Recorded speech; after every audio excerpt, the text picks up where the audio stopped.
우리는 주님의 통로입니다. 우리 같이 인사하겠습니다. 우리는 주님의 통로입니다. 아멘.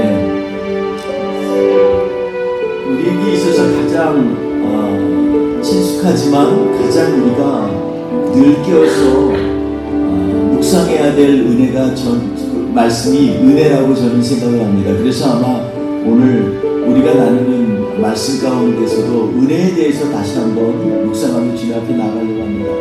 이 시간에 주님이 주시는 은혜를 생각하면서 나의 믿음의 가장 뿌리에 주님의 은혜가 있습니다 고백하면서 주님 앞에 성령을 찬양하겠습니다. 함께 찬양하며 나가거나 하나님의 은혜로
우습게 생각하면 안 돼요. 하나님이 우리를 교회로 부르신 것은요, 그리스도의 몸이 우리를 위해서 희생한 것이 없이는 전혀 가능하지 않습니다. 그리스도께서 우리를 위하여 그 몸으로 대신 우리를 향한 저주를 막아주시지 않았다면 결코 이 일이 일어날 수가 없습니다. 오늘 이 시간에 우리를 한 교회로 불러주신 주님 앞에 우리 힘차게 감사하며 기뻐하며 찬양하기 원합니다. 이 찬양이 우리의 기도가 되길 원합니다. 우리 같이 찬양하며 나아갑시다. 오늘 우리 자리에 모인 오늘 이 자리에 모인 우리 양 예수 아멘 예수 날아가는 우리 되게 하소서. 성령의 충만한 임재 안에 어둡던 우리는 밝아져서 주를 보게 하소서. 우리 나갑시다. 오늘 이 자리에 모인 우리 오늘 이 자리에 모인 우리 아멘. 어린 양 예수 따라가는 우리 되게 하소서. 성령의 충만한 임재 안에 어둡던 우리는 밝아져서 주를 보게 하소서.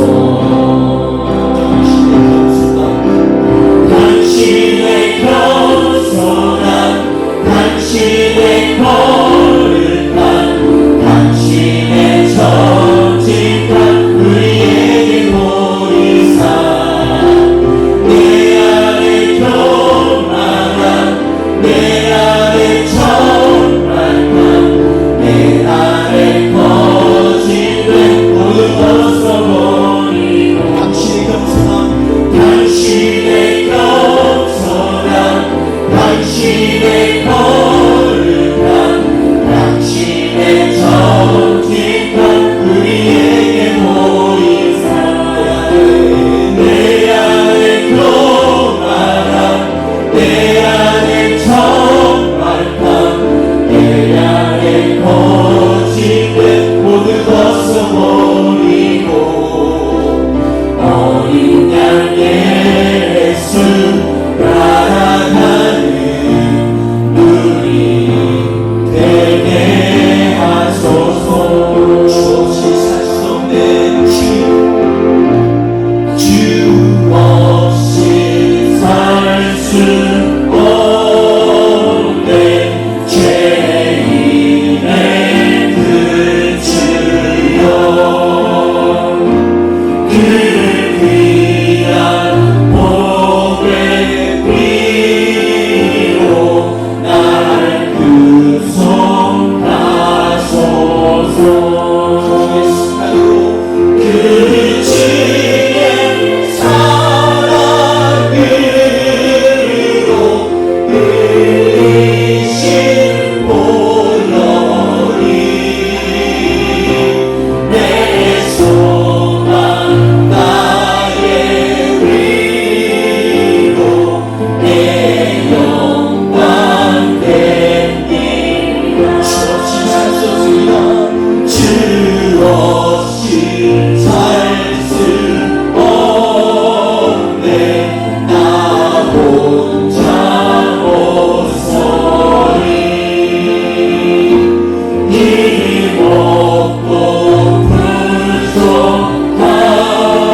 이 시간에 주의 성령으로 우리를 인쳐주시고 하나님 우리의 연약함을 보호하여 주셔서 우리로 하여금 주님 앞에 나가기 부족함이 없는 하나님의 친백성 되게 하여 주옵소서. 우리 같이 한번 주님 앞에 통성으로 기도하겠습니다. 주님 시간에 하나님 아버지 앞에 간구하오니 하나님 우리를 긍휼히 주시옵소서. 주님 날마다 우리를 위하시고 우리를 긍휼히 여기시는 주님, 이 시간에 하나님 우리의 수고심을 가지고 나왔습니다. 우리 연약함을 주님 앞에 내리고 나왔습니다. 우리 하나님 아버지 그가 허물을 가지고 나왔사오니 주여 이 시간에 우리를 새롭게 하여 주옵소서. 아버지 긍휼히 베풀어 주시옵소서. 오직 주님만 의지하며 나아가며 믿음으로 선포합니다. 주님 우리를 새롭게 하여 주옵소서. 이 시간에 우리의 질병이 떠나게 없어서 우리의 연약함이 떠나게 하여 주옵소서. 우리 하나님 아버지 약함이 이 시간에 예수의 이름으로 완전히 돌려내게 하옵소서. 오직 주님만 의지하며 나아갑니다. 오늘 예배 가운데 주님 인자하여 주셔서 우리로 하여금 새롭게 하여 주시옵소서. 오직 주님만 의지하며 주님 앞에 나아가오니 오 주여 긍휼히 베푸소서. 우리가 주님 힘차게 찬양합니다. 주 없이 살 수 없네. 주 없이 살 수 없어요. 세월이 늘고 구름 속에 이 깊은 포도 속 내 속이 끝나고 주님만을 찬양합니다.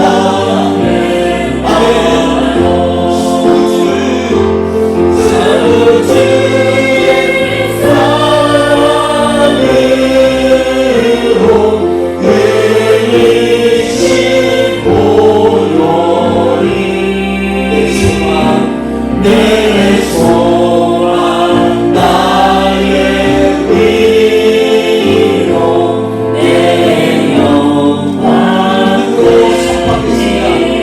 사나운 풍랑인데 사나운 풍랑이 우리를 주시니 날 지켜주시니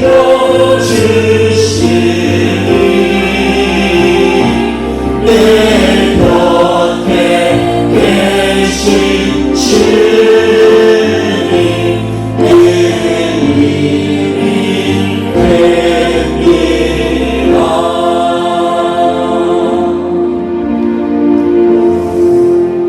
고백이 우리의 신앙이 되고 오늘도 주님께서 주시는 우리의 위로의 말씀이 되기를 원합니다. 이 시간 주님의 존전에 나아가면서 다시 한번 우리의 마음을 정하게 주님 앞에 드리도록 우리 이 찬양으로 온 마음을 다해서 주님을 찬양하기 원합니다. 이 시간에 우리를 받으시는 주님, 주님께서 함께 하십니다. 이 찬양으로 나아가겠습니다. 주님과 함께하는 주님과 함께하는 이 고요한 시간 주님의 보좌 앞에 내 마음을 쏟네. 모든 걸 아시는 주님께 멈출 것 없네. 내 마음과 정성 다해 주 바라나이다.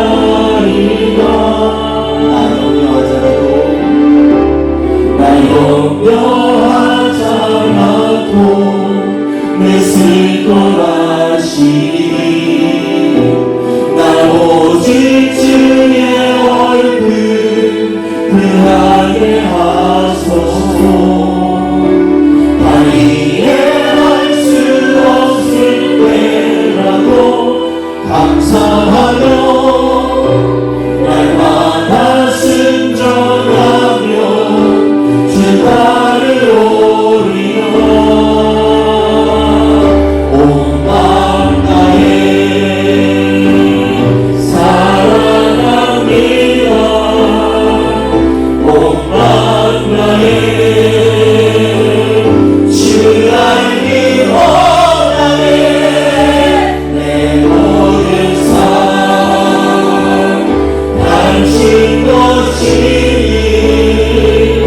주만 섬기 온 맘 나의 주님을 온 맘 나의 사랑한 믿어 온 맘 나의 주를 알기 원하네 내 모든 삶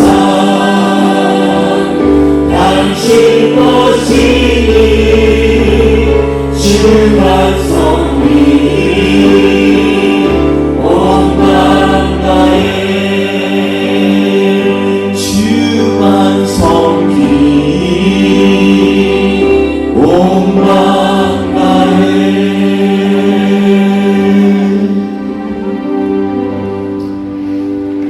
사랑하는 주님, 우리 시간 우리가 전심으로 주님 앞에 찬양하며 나아가고 있습니다. 우리 온 마음을 다해서 전심으로 온 힘을 다하여 여호와를 찬양합니다. 마치 다윗이 주님의 언약궤 앞에서 온 힘을 다해서 기뻐 뛰놀던 것처럼 이 시간에 우리의 영혼이 주님 앞에 뛰어노니 주여 받아주시옵소서.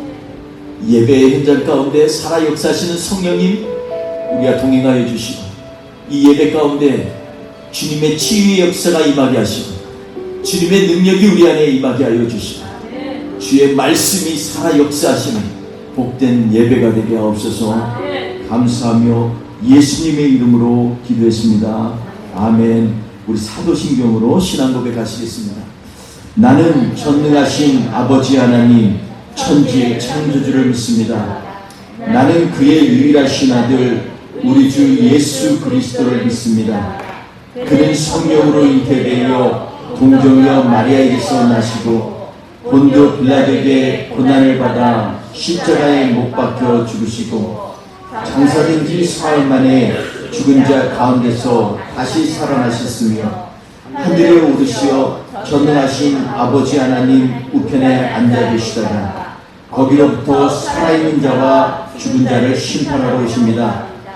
나는 성령을 믿으며 거룩한 공교회와 성도의 교제와 죄를 용서받는 것과 몸의 부활과 영생을 믿습니다. 아멘.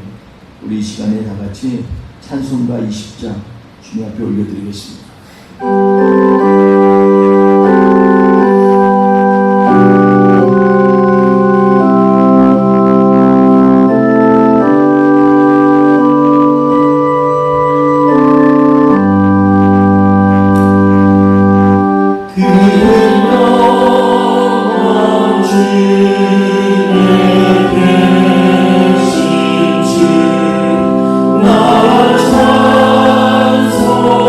찬송하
사무엘하 9장 1절에서 11절 말씀입니다. 우리 같이 공독합니다.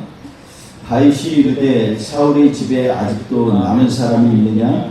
내가 요나단으로 말미암아 그 사람에게 은총을 베풀리라 하니라.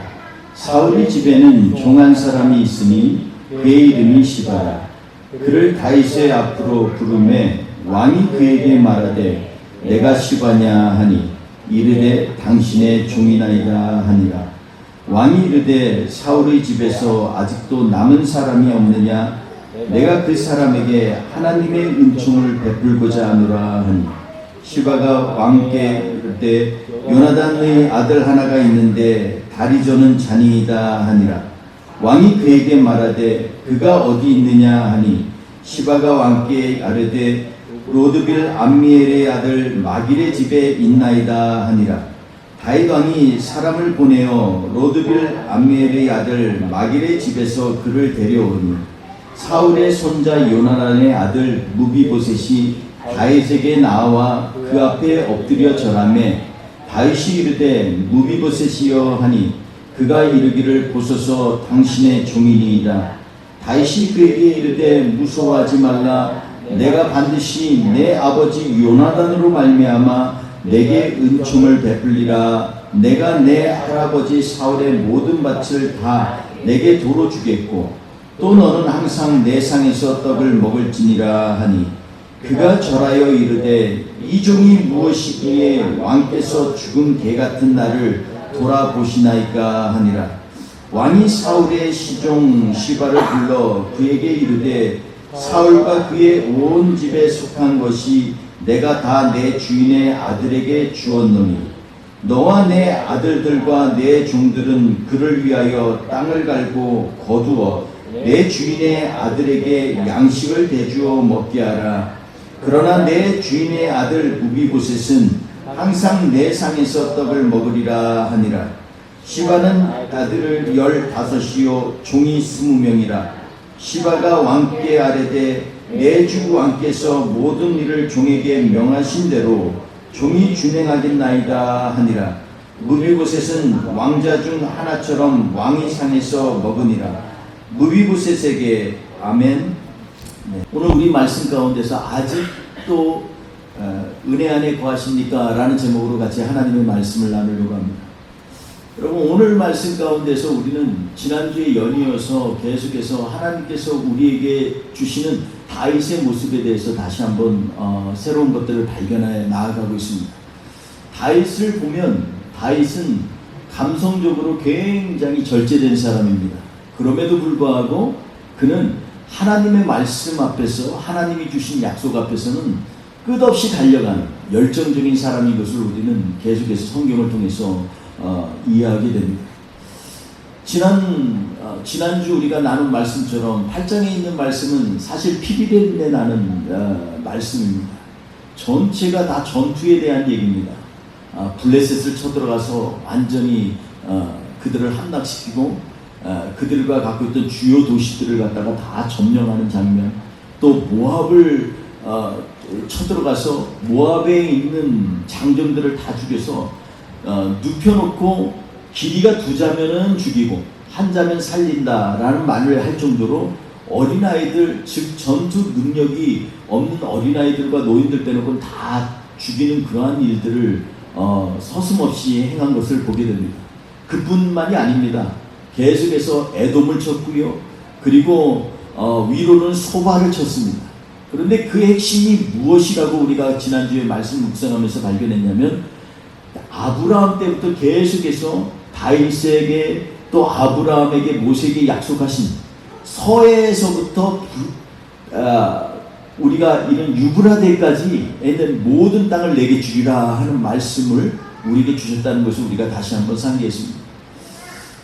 그럼에도 불구하고 이스라엘 백성은 늘 가나안 땅에만 초점을 맞추는 것처럼 보였습니다. 그러나 하나님 앞에서 더욱더 그 말씀을 묵상하는 사람들은 하나님께서 눈을 열어서 하나님이 주신 비전의 땅들을 보게 됩니다. 서해안에서부터 유브라데 강까지. 그런데 이스라엘 백성은 팔레스타인에서만 이 뿌리를 내리고 거기에서만 그친 것처럼 보입니다. 그럼에도 불구하고 다윗은 소바라고 하는 엄청난 그런 강력한 사람들이 자신들의 그 권세를 회복하려고 유브라데강 쪽으로 진격하니까 그들을 막아서 그들을 쳤다는 것입니다. 이해가 안 되지 않습니까? 이것은 하나님이 주신 비전의 말씀을 보지 않으면 우리가 이 말씀이 이해가 안 됩니다. 다윗이 그의 믿음의 분량대로 비전을 받은 것을 보면서 우리는 정말로 놀랐습니다. 비전이라는 것은요, 때때로 내가 내 환경을 보는 시야 안에서 제한되게 됩니다. 여러분, 내가 갖고 있는 비전이 요 안에 있으면 그 안에서밖에 보지는 못해요. 그러나 그것을 조금 더 넓혀서 우리 교회 안에서 보면 내 가정만 보이는 게 아니라 교회까지 보이게 되고, 좀 더 넘어서 지역사회까지 보고, 또 미국을 보고 전 세계를 볼 수 있는 하나님이 주신 비전은요, 우리가 보는 만큼 하나님의 말씀 안에서만큼은 자유롭게 비전의 크기가 커질 수도 있고 줄어들 수도 있습니다. 그래서 어떤 사람들은 서해안을 갖다가 지중해 연안으로 봐서 블레셋에서부터 이 요르단까지만 보는 사람도 있고요. 성경을 보면 출애굽기에서 보면은 홍해서부터 서해안을 홍해서부터 유브라데강까지 내가 내게 주리라라고 명확하게 하나님이 말씀하신 모세의 비전을 보게 됩니다. 여러분, 그러므로 우리가 비전의 사람은요, 이미 하나님께서 그 발걸음을 디뎠을 때부터 그 땅은 하나님이 우리에게 주신 땅이 되는 것입니다. 아브라함을 보십시오. 갈대아우르를 떠나는데 갈대아우르가 어디입니까? 유브라데강이 가에 있는 겁니다. 거기에서 믿음의 발걸음으로 발을 옮겼을 때부터 이미 가나안 땅에 가지 않았지만 그 땅은 이미 하나님이 주신 약속의 땅이고 비전의 땅이 됩니다. 우리의 활동 반경에 있어서, 삶에 있어서 내가 오늘 이 시간에 믿음의 눈으로 나의 삶에 바로 앞걸음을 띈다고 할 때 그것이 바로 하나님이 주신 비전의 시작이라는 것을 우리는 믿음으로 아멘해야 됩니다. 그러므로 여러분, 믿음을 제한시키지 마십시오. 비전을 갖다가 너무 내 시야 안에서 갇혀놓게 하려고 하지 마십시오. 하나님이 이미 주신 그 비전 때문에 다윗은요, 겉으로 보면 사무엘하 8장에 피비린내 나는 싸움으로 끝나는 것처럼 보이지만 그의 눈에 있었던 그 비전으로 말미암아 하나님께서 그 피비린내 나는 싸움이지만 모든 싸움에서 이기게 하시고 형통케 하셨다, 이렇게 말씀하고 있습니다. 사람의 눈으로 보면 왜 이리 잔인해. 그런데 하나님의 꿈을 꾸고 나아가는 사람들에게 있어서 때때로 사람의 연약함도 하나님은 사용하고 계신다는 것입니다. 그러므로 여러분, 우리 교회, 우리는 하나님이 주신 비전의 눈으로 세상을 바라보는 그러한 시야를 가져야 될 줄 압니다. 우리가 계속해서 이 말씀이 굉장히 일관성 있게 지금 지나가고 있습니다. 지지난주에 우리 복에 대해서 배웠지 않습니까? 복이 뭡니까? 한문의 복복자의 뜻은요, 계시기자에다가 받전자 위에 한 분이 말씀하신다는 거 아닙니까? 우리가 그 말씀 자꾸 반복하는 이유는 우리 삶의 영역 가운데 하나님이 말씀하시는 것을 깨닫는 능력, 이게 바로 복이라는 것입니다. 여러분, 이거 아니면 복이 뭡니까? 참된 복은요, 우리가 물질의 복도 아니고 뭐 사람이 많게 따르는 복도 아니고 높은 지위에 가는 복이 아닙니다. 진짜 복은 내 삶 가운데서 하나님이 오늘도 나에게 깨닫게 하여 주시고 말씀하여 주시는 게 복이라는 것입니다. 그 이름으로 복을 보면 우리가 하나님이 아담에게 주신 복, 아브라함에게 주신 복, 그리고 예수 그리스도를 통하여서 산상수훈 가운데 심령이 가난한 자에게 주신 복, 이 모든 복이 다 깨달아집니다. 왜 예수님이 산상수훈 가르치면서 처음부터 8가지 팔복이라고 해서 가난한 자, 겸손한 자, 애통하는 자, 이 왜 복을 그렇게 얘기했을까요? 깨달아지고 낮아지고 겸손하여지고 애통할 때 주님이 보이고 주님의 말씀이 들려지기 때문에 그렇습니다. 여러분, 그렇기 때문에 우리의 귀는 하나님을 향하여, 우리의 시야는 주님이 가르친 것을 향하여 계속해서 전진하며 나아가는 믿음의 백성 되시기를 주의 이름으로 축원드리겠습니다.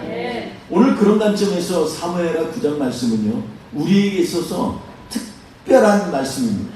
저는 오늘 말씀 가운데서 다윗을 통해서 3번이나 은총에 대해서 얘기하고 있는데 1절, 3절, 7절 계속해서 은총에 대해서 얘기하고 있습니다. 내가 사울의 집에 아직까지도 사람이 있느냐? 내가 하나님의 은총을 베풀려고 한다. 3절에도 얘기하고 7절에도 내가 하나님의 은총을 너에게 베풀리라 말씀하고 있습니다. 여러분, 은총이 뭡니까? 왜 다윗이 자꾸 하나님의 은총에 대해서 얘기를 하고 있을까요? 여러분, 우리는 오늘 말씀 가운데서 다시 한번 이 은총, 다른 말로 하면 은혜입니다. 우리 교회에도 은혜가 여럿이 있는데 은혜입니다. 은혜가 무엇인지에 대해서 정확히 우리가 알지 못하면요, 하나님의 말씀에 대해서 우리가 왜곡할 수가 있습니다. 그러므로 오늘 말씀 가운데 다시 한번 참된 은혜가 우리 신령 가운데 임하는 복된 시간 되시기를 간절히 주의 이름으로 축원합니다. 오늘 말씀의 주인공처럼 보이는 사람이 있습니다. 바로 무비보셋입니다. 오늘 가장 이름이 많이 등장한 이름은요, 다윗이 아니라 무비보셋입니다. 1절에서 11절까지만 해도 7번이 나옵니다. 그 뒤에도 무비보셋이라는 이름이 사무엘하 9장에 특별히 강조되어져 있습니다. 무비보셋이 왜 그럴까요? 저는 이름부터가 참 중요하다고 생각합니다. 이름을 옛날에는 우리 어른들이 개똥이 말자 이렇게 얘기하죠. 그거 왜 그렇겠습니까? 그 겉의 이름은 개똥이 천해보잖아요. 개똥 같아도 오래 살라라고. 해코지하지 않도록. 그래서 지어준 이름 아니겠습니까? 그러나 더 중요한 이름은 그리스도 안에서 우리에게 주신 이름인 줄 압니다. 여러분, 우리는 하나님이 부르실 때 내가 너희를 나의 성도다 이렇게 부르셨습니다. 하나님의 거룩한 백성, 오늘 우리가 찬양한 것처럼 주님을 따르는 무리, 이것처럼 복된 그러한 이름이 어디 있겠습니까? 우리 한 사람 한 사람마다 가진 이름이 있지만 거기에 덧붙여서 하나님은 우리에게 크리스찬, 하나님의 거룩한 성도라는 이름을 주셨습니다. 오늘 무비보셋도 이름부터가 정말로 대단합니다. 그는요, 이 사울이 제일 교만할 때 그의 아들 이스보셋의 이름을 지었습니다. 그래서 이스보셋 하면 사람들이 수치스럽다, 마치 개똥이다. 그래서 그렇게 부르지만 그 뒷배경에는요, 보셋이라는 맛의 뒷배경이 이건 바알을 얘기하는 것입니다. 그래서 이스보셋 하면 바울의 사람이라는 뜻입니다. 그래서 바울은요 우상의 이름이기도 하지만 그 당시에 바울이 아니라 바알이라는 이름은요 우상이라는 이름도 있지만 원래의 뜻은 주인이라는 뜻도 있습니다. 주인이 되라는 것입니다. 세상의 주인이 되라고 이름을 붙여준 것입니다. 그런데요, 요나단은 자기 아들의 이름을 무비보셋이라고 했습니다. 그럼 뭐냐면 내가 이 세상의 주인과 싸우는 사람이라는 뜻입니다. 그러니까 수치스러운, 이 원래는 수치라는 뜻인데 보셋이라는 말이 수치와 겨루어 싸우는 사람이라는 이름으로 지어졌습니다. 이름이 지어졌다고 해서 사람의 능력으로 다 잘 되는 건 아닙니다. 하나님께서 이루시는 일들 가운데서 요나단도 죽고 사울도 죽고 그의 아들들도 죽었습니다. 그때 대패 때문에 블레셋을 피하느라고 그 유모가 무비보셋을 안고서 뛰어가다가 떨어뜨려가지고서 두 발이 절개되었다 얘기했습니다. 그래서 무비보셋 뒤에는 항상 뭐가 붙어있냐면 두 발을 저는 사람이라는 이 말이 꼭 들어갑니다. 오늘도 시바도 그 종도 다윗에게 보고할 때 뭐라 그러냐면 한 요나단의 아들이 있는데 다리 저는 사람입니다 이렇게 얘기합니다. 오늘 9장 마지막 절에도 뭐냐면 다시 한번 성경에서는 그걸 강조합니다. 그는 두 다리를 절었더라 이렇게 얘기합니다. 여러분, 다리 저는 사람이 얼마나 뭐가 그렇게 이 세상과 싸워서 이길 수 있는 힘이 있겠습니까? 저는 이거 보면서요, 요즘 시대에 있는 우리를 향한 이름이 아닌가 하는 생각이 듭니다. 하나님은 우리를 갖다가 거룩한 백성, 하나님을 따르는 거룩한 구별된 백성으로 세웠지만 우리의 삶의 현장은 마치 두 다리를 저는 것 같이 짤룩거리면서 이렇게 다니는 그러한 삶이 아닌가 하는 생각을 해봅니다. 제가 군에 있을 때 제가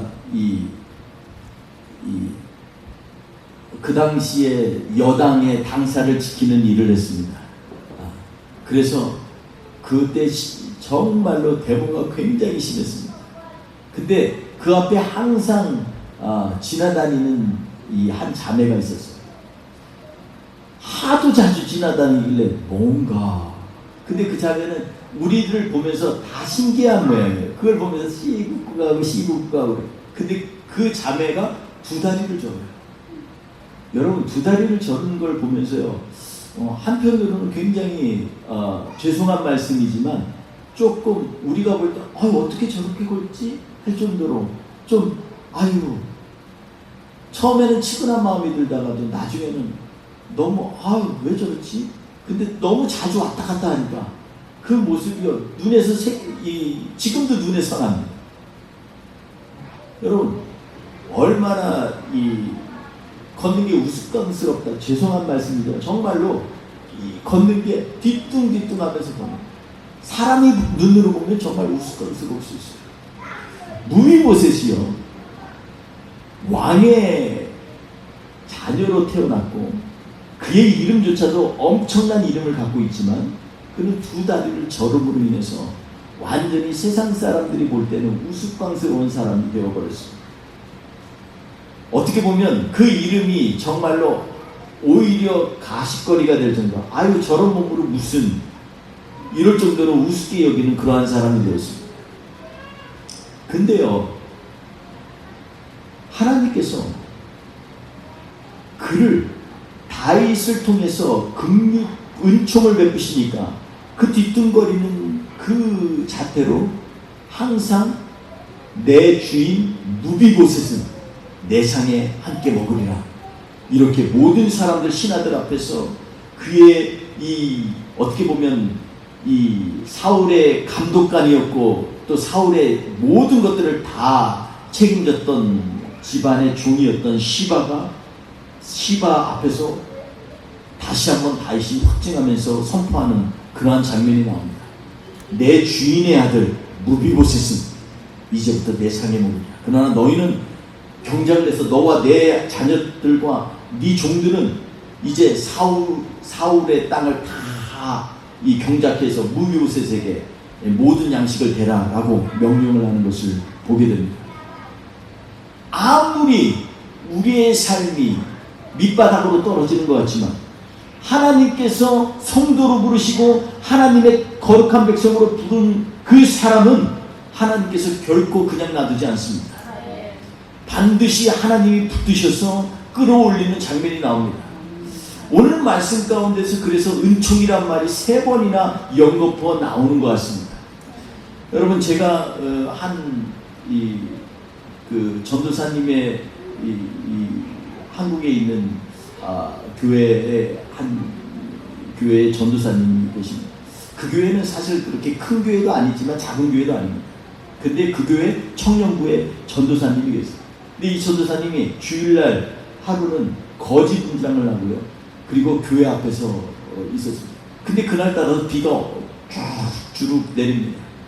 사람들 다 우산 쓰고, 근데 비를 맞으면서 이불을 다 낡아빠진 이불을 덮어 쓰고 거기서 막 앉았다가 쓰러졌다 이렇게 한 2시간을 그러고 있었습니다.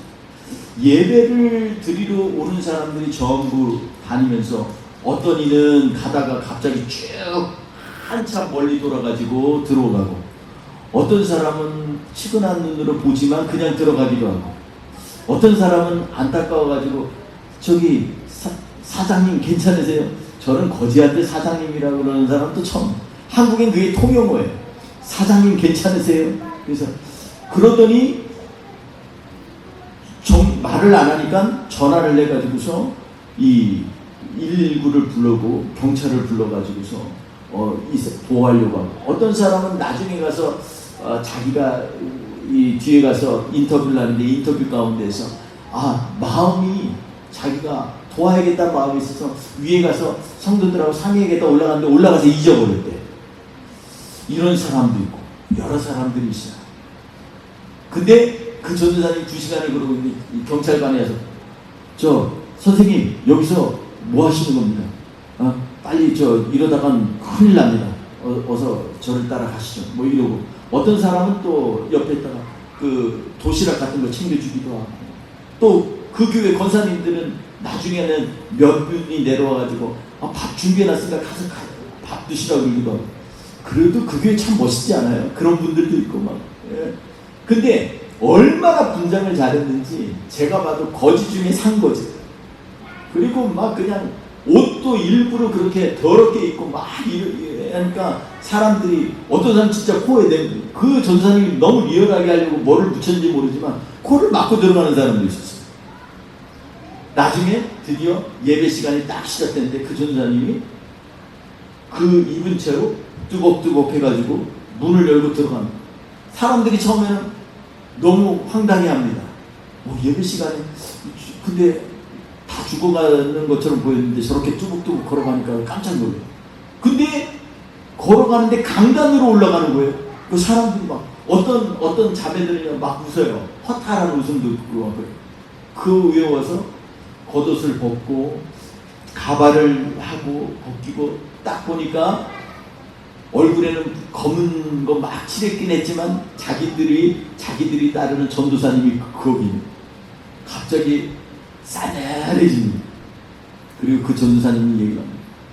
제가 오늘 거지로 분장한 이유는 우리 크리스찬의 삶이 무엇인가에 대해서 좀 한번 생각을 해볼 필요가 있다고 생각해서 그렇습니다. 그래서 쭉 얘기해요.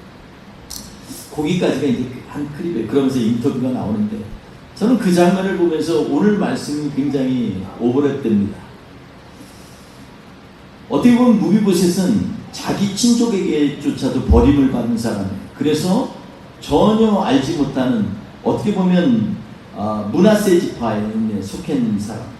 그리고 로드발이라고 하는 그 원래 뜻은 목초가 하나도 없는 광야란 그런 곳에 있는 그럼에도 이 사람의 긍휼함을 입어서 그곳에서 얹혀 사는 그러한 사람으로 표현이 되고 있습니다. 여러분 우리의 인생 가운데 우리도 어려울 때가 있습니다. 때때로 힘들고 어려울 때가 있습니다. 근데 여기에서 우리가 하나님의 은혜를 잘못 이해하면요 우리는 하나님의 은혜 가운데 거하지 못할 때가 있습니다.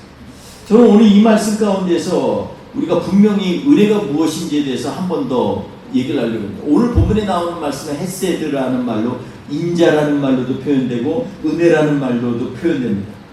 이 말씀은 원래 이 말씀은요 이 어떠한 뜻이냐면 하나님께서 우리에게 이 헤세드라고 하는 말씀은 어떤 뜻이냐면 이전에 약속한 의무를 신실하게 이행한다는 뜻입니다. 은총을 베풀리라라는 것은 그런 뜻입니다. 여러분 우리는 근데 은혜하면 거저 주시는 것 그리고 믿음으로 받는 것 이렇게만 이해를 하고 있어요. 근데 성경을 보니까 그 뒤에 뒷배경이 있습니다. 여러분 이 출애굽기 20장 6절에 보면 나를 사랑하고 내 계명을 지키는 자에게는 천대까지 은혜를 베푸느니라 이렇게 말씀하고 있습니다. 여러분 여기서 보면 믿음을 가진 자는이 아니라 내 계명을 지킨 자는 이렇게 얘기합니다. 그럼 구약과 신약이 다른가요? 아니요. 신약에서도 마태복음 19장에 보면 17절에 16절에 이렇게 얘기합니다. 16절에 보면 뭐라고 하냐면 계명을 지키는 내가 생명에 들어가려면 계명들을 지키라 이렇게 얘기하고 있습니다. 부자 청년이 얘기합니다. 선생님이 내가 어떻게 하면 영생을 얻으리까? 그랬더니 하신 말씀이 예수님이 뭐라 그러냐면 네가 어찌 나를 선한 선생이라고 그러냐. 선한 분은 한 분뿐입니다. 내가 생명에 들어가려면 계명을 지키라. 계명을 지키라는 것입니다. 여러분 이거에 대해서 이 요한복음 14장에도 똑같이 얘기하고 있습니다. 계명을 지키는 자라야 나를 사랑하는 자니 이렇게 우리 예수님이 말씀하고 있습니다. 여러분 근데 우리는 은혜에 대해서 이 계명 지키는 것과 관계 있게 생각을 안 하고 그냥 은혜는 하나님이 거저 주시는 사랑이라고만 생각을 합니다. 그렇죠. 거저 주시는 것 같은 사랑이죠. 그런데 그 뒤에는요, 계명을 지키는 것이 없이는 하나님의 은혜를 발견할 수 없다는 것에 대해서 계속해서 강조하고 있습니다. 여러분, 우리가 믿음이라는 게 어디에서 나옵니까? 로마서 10장은 믿음은 하나님의 말씀에서 나고 하나님의 말씀은 우리가 들음에서부터 난다고 그러지 않습니까? 하나님의 말씀에서부터 믿음이 난다는 거예요. 은혜는 바로 이런 것입니다. 은혜는 하나님의 말씀이 내 안에서 역사에서 내가 받을 수 없지만 나에게 주시는 사랑을 감당하는 것을 깨달을 때, 감격할 때, 그때 비로소 우리는 하나님의 은혜를 체험하게 되고 그 은혜 가운데 나아가게 되는 것입니다. 여러분, 오늘 다윗을 통해서 하나님께서는 우리에게 다시 한번 하나님의 은혜에 대해서 지금 말씀하고 계십니다. 은혜의 핵심은 하나님의 계명을 지키는 데서부터 있습니다. 여러분, 행위구원과 은혜를 반대적으로 얘기해서 사람들이 얘기할 때가 있습니다. 행위구원에 대해서 잘못 얘기해서 행위라는 것이 신앙에 있어서 너무 싸구려다 이런 생각을 갖게 되는 경향이 많은데 성경에서는 전혀 그렇게 얘기하고 있지 않습니다. 우리가 잘 아는 것처럼 야고보서에서는 행하는 믿음만이 산 믿음이라고 말씀하고 있습니다. 여러분, 행위는요, 원래 말씀에 순종하고 준행하는 신앙을 행위라고 얘기합니다. 그러니까 우리가 하나님의 말씀이 내 안에서 계명과 행위의 경계는 바로 그것입니다. 하나님의 말씀이 나에게 들려질 때, 그리고 그 말씀이 내 안에서 역사하여서 나를 변화시켜 나아가면서 내 삶 가운데 반응하여 불러 일으키는 모든 것들, 그것이 바로 은혜입니다.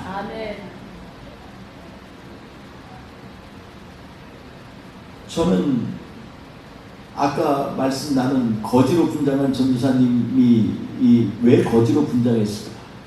사람들은 그 거지를 지켜야겠다는, 도와야겠다는 마음도 있고, 어떤 사람은 아마 예배 드리는데 예배 성전은 좀 다른 데서 하면 안 되나? 뭐 이런 생각을 하는 사람도 있을 수 있어요. 그런데 지금 그 전도사님이 한 내용을 제가 이해할 때는 그게 결코 우리가 세상을 향해서 사회봉사하고 참여하고 이런 걸 하자고 그것을 격려하려고 그런 게 한 것이 아니라 참된 은혜가 무엇인가에 대해서 가르치려고 했다라고 저는 생각이 듭니다. 여러분, 우리의 일생 가운데에서 우리의 생각대로 하는 것은 은혜가 아닙니다. 우리가 생각이 아무리 선한 것에서 나와서 하는 것들도요, 그것은 참된 믿음의 행위가 아니에요. 어디에서부터 나와야 되냐면 하나님의 말씀에서부터 우리에게 내 안에서 역사에서 나의 삶을 변화시키면서 그 가운데서 내가 깨달아서 실천할 때 그때 비로소 참된 행위가 나오는 것입니다. 여러분, 그러므로 우리는 믿음의 사람이 되려면요, 믿음의 행위가 따라야 될 줄 압니다. 다윗은요, 자기가 이제 살만하면 뭔가 취하고 뭔가 자랑하고 뭐 이래야 되지 않아요? 그런데 그때 첫 번째 생각한 게 뭐야? 하나님의 은총을 생각했다는 것입니다. 여러분, 우리 안에는 하나님의 은총으로 말미암아서 행하는 일들이 있습니까? 여러분, 내 삶 가운데서 일하는 것이 내가 이것이 예수 믿는 사람으로 선한 일이야 이 때문에 하는 것이 있습니까? 내 마음에 내가 이게 선한 것이야 라고 해서 하는 것보다는 하나님께서 나에게 주신 약속이기 때문에 하는 것을 우리는 갈망하고 소망하며 나아가야 됩니다. 사랑하는 성도 여러분, 하나님의 거룩한 임재가 있는 지성소 앞에 뭐가 있죠? 회막이 천으로 가려져 있는, 성막에 가려져 있는 예수님께서 자기의 육체라고 표현하신 그런 하나님 앞에 가려있는 천막이 있습니다. 여러분, 이것을 생각할 때 우리는요, 하나님과 우리 사이에 죄가 있어서 못 들어가기 때문에 막혀있다라고 생각하는 경향이 있는데, 여러분 조금만 더 생각하면 그렇지가 않아요. 예수님의 몸이요, 하나님의 거룩함에서 나올 때 하나님의 거룩함은 두 가지가 나옵니다. 하나님의 거룩함은 하나님의 거룩한 백성들에게는 축복으로 나오고, 하나님 앞에서 죄와 저주의 삶을 사는 사람들에겐 저주로 나옵니다. 예수 그리스도가 우리가 이미 죄인 되었을 때 우리를 위하여서 그의 몸으로 하나님의 거룩함이 우리에게 축복으로 나오기 전까지 우리를 향한 진노의 그 모든 세력들을 온몸으로 막으시기 위하여 휘장으로 덮여져 있었다는 거 여러분 아십니까? 저는요, 이 말씀 묵상하면서 성막에 대해서 다시 한번 생각을 하게 됐어요. 아, 예수님께서 가린 것은 우리가 죄 때문에 하나님을 보지 못하기 때문에 지금 예수님이 십자가 죽으심으로 말미암아 이 성막이 위에서부터 회막이 위에서부터 아래로 그 커튼이 쫙 찢어져서 이제 하나님 앞에 믿음으로 나아갈 수 있다, 이것만 생각했지. 그 전에 예수님이 우리에게 오셔서 우리를 위하여 십자가에 달려 죽으시기 전에 그때 우리를 향하여서 우리가 죄인으로서 하나님 앞에 설 때 감당해야 될 진노를 온몸으로 막기 위하여 그 성막처럼 그 하나님의 이 진노를 막는 그 온몸으로 견뎌 있었던 예수님을 생각을 하지 못했다는 걸 생각해 보면요, 하나님 앞에 너무나 죄송합니다. 주님은 예전에도 우리를 향한 하나님의 사랑을 그대로 여과하면서 예수 그리스도의 사랑을 전하시고 헤세드가 되셨고, 아멘. 우리를 향하여서 하나님께서 이 죄인된 우리를 향하여서 그 죄의 저주 가운데서 진노를 받아서 죽을 수밖에 없는 죄인을 향해서는 끝까지 하나님의 사랑이 우리에게 온전히 전하여질 때까지 온 몸으로 하나님의 진노를 막으셨다는 것입니다. 아멘. 사랑하는 성도 여러분, 오늘 우리에게 주신 하나님의 은총을 다시 한번 생각하면서 우리는 과연 하나님의 은총 가운데 온전히 반응하고 있는지 한 번 더 점검하는 시간이 되기를 바랍니다. 우리 주님께서는 오늘도 우리를 향해서 우리의 스키된 것들을 다 덮어주시고 우리를 하나님의 백성으로 세우시는 그 거룩한 은혜 가운데 거하기 원하셔서 오늘도 우리를 위하여 하늘 보좌 우편에서 기도하고 계시는 우리 예수님, 우리의 주님이 오늘도 우리와 함께 하실 줄 믿습니다. 그 은총이 이 한 주 내내 우리 가운데 임하기를 주의 이름으로 축원드리겠습니다.